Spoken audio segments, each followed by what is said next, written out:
Kança yıl oğul beni eyledin divana güzel. Yaşlıktan oynap bile görmegin bigana güzel.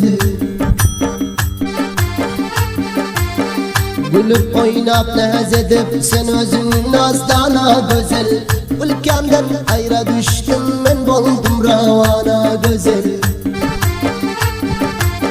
Kança dağlara şehip yetiştim İran'a güzel. Kança dağlara şehip yetiştim İran'a güzel.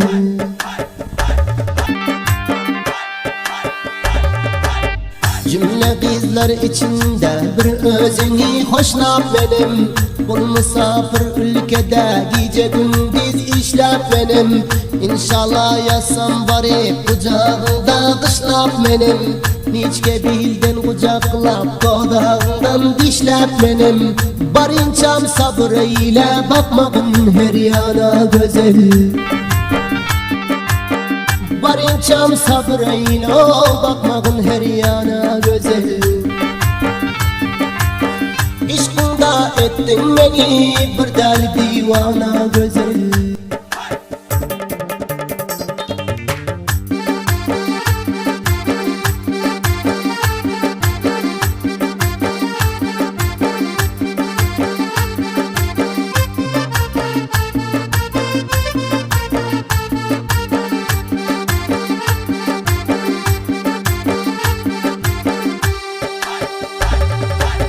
Naz edip yürüyüşlerin senin misli gazdır gülüm.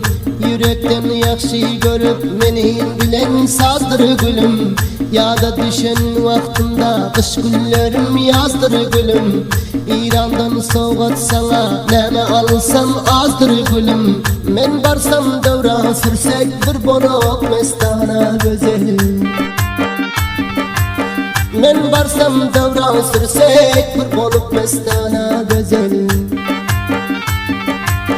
İşkında ettin beni bir deli divana güzel.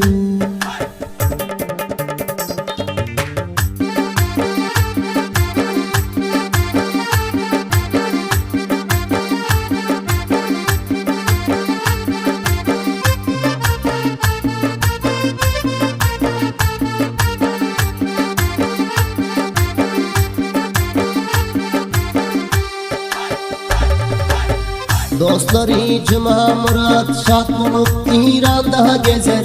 Mobilda gepleşip Molla Kuttuz vasfını yazar.